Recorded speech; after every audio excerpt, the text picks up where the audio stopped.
time. The last time we spoke, you staunchly defended your mother, former Prime Minister Sheikh Hasina, and denied any wrongdoings. More than a year later, looking at how events have unfolded in Bangladesh, what's your assessment of the current situation? Do you still believe this was entirely politically motivated? Well, look, our government, during the protests last year, yes, there was some mishandling of the protests initially. The protests turned violent. Our government attempted to stop the violence. But yes, there was certainly a political motivation to it. You've had an unelected government staying in power for over a year and a half. Everything has been done undemocratically. You still have tens of thousands of political prisoners behind bars. We currently have over 100 members of parliament being held as political prisoners with no investigations, no trials. So at this point, it definitely is a political coup, if you will. Now, if we talk about like a Western pressure or a U.S. pressure, do you at any point or your mother ever receive any direct threats from any U.S. official? And if not explicit threats, were there any subtle forms of pressure from Washington in the lead up to the July 2024 events? No, we've not received any threats whatsoever. The only slight issue was the U.S. was the only country that issued a negative statement on our 2024 elections, which our opposition boycotted. Other than that, the elections were regarded as peaceful by everyone. So there was no direct pressure, there were no threats, and we've never received any pressure or threats since. Now, of course, there is a completely new government in the U.S., and the situation is completely different. So are you hopeful that, things might move in another direction with this new administration that took over this January in the United States? Yes, we've seen a very distinct change in outlook. President Trump himself announced at a press conference earlier this year that the previous administration, through USAID, had spent millions of dollars on regime change in Bangladesh.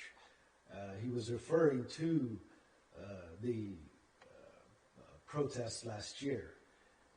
So I think the U.S. attitude has definitely changed, and they're certainly more concerned about the threat of terrorism and the rise of Islamism in Bangladesh than the previous administration was. You're suggesting that there is a change from this regime.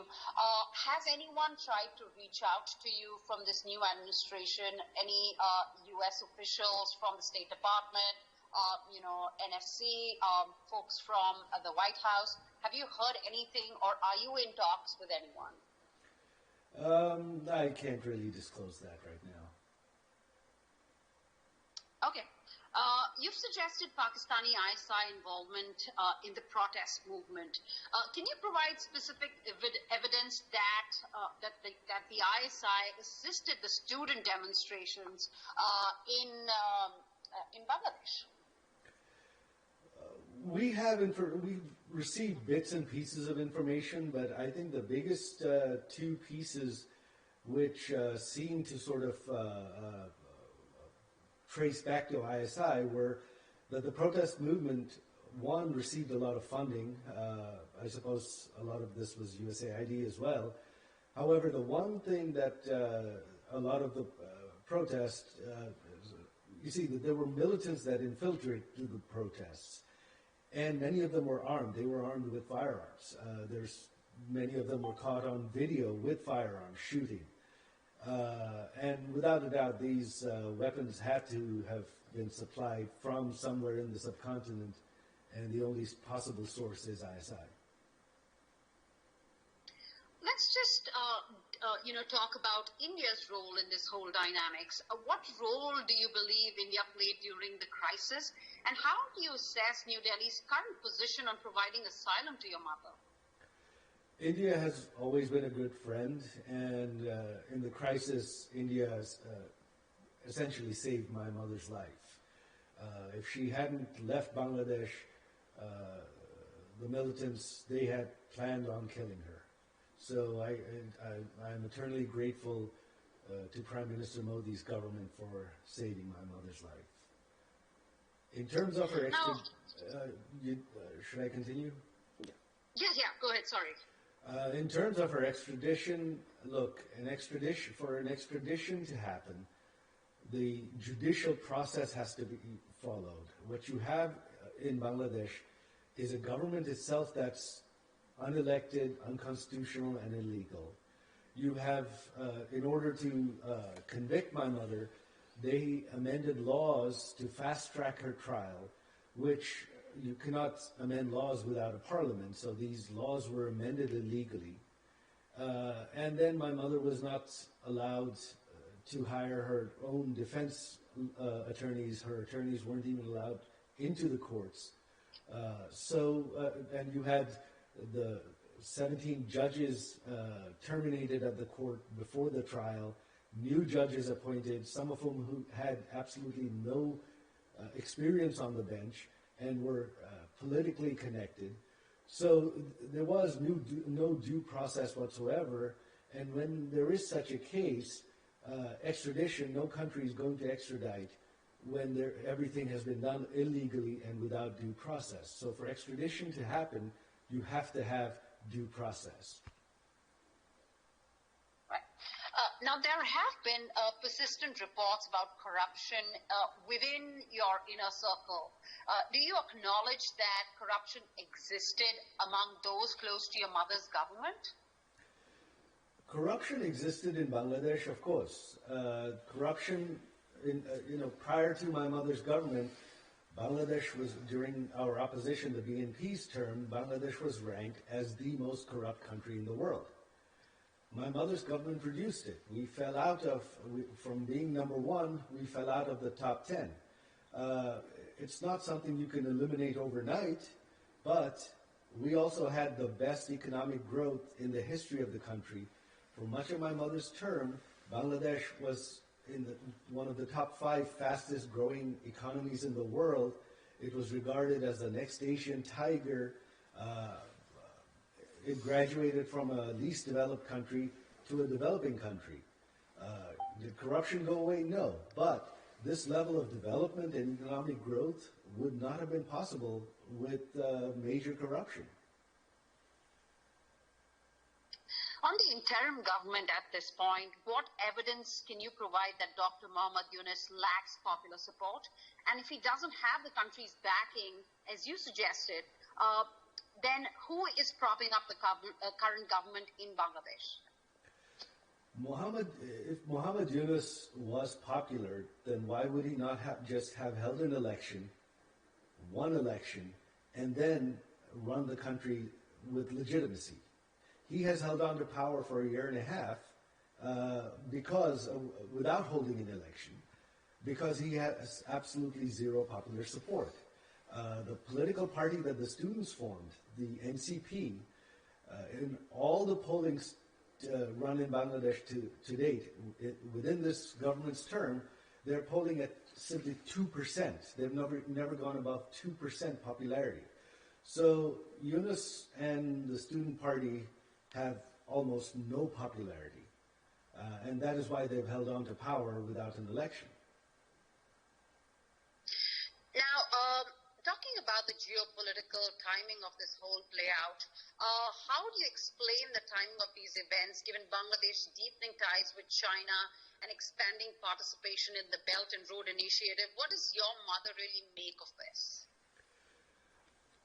Our government's policy was to have friendly relations with all countries. So we pursued trade relations with China, with India, with the US.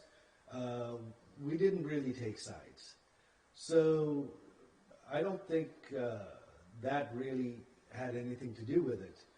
If anything, the Yunus regime has been trying to get much closer to China. They've had prominent state visits to China. Even our opposition, BNP, has been making direct overtures to China. So I don't think that for us, the Belt and Road Initiative was simply an economic initiative to facilitate transportation. I don't think that really had any bearing on this.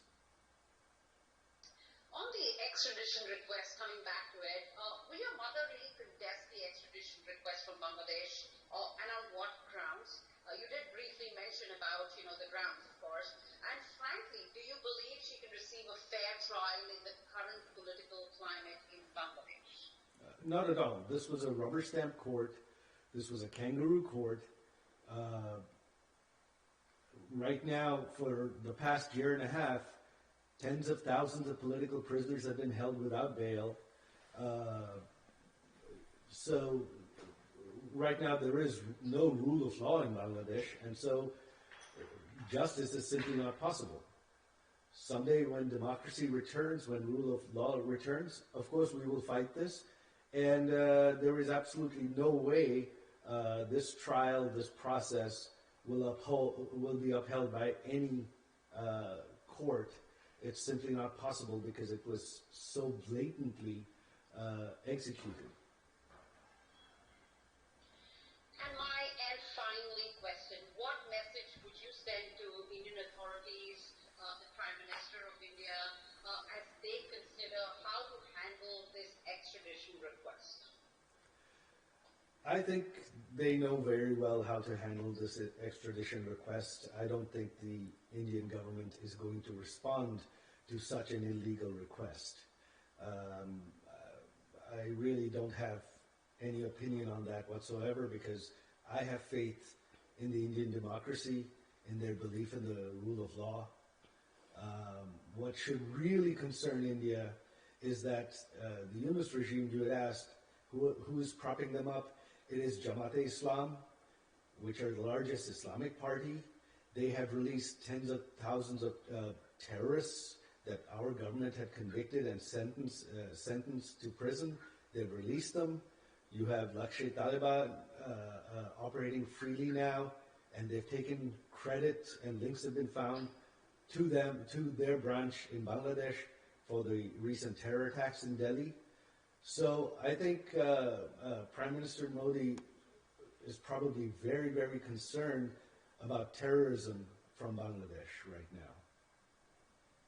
All right. On that note, Sajid, thank you so much for your time. Really appreciate you doing this interview with ANI. Thank you very much for having me.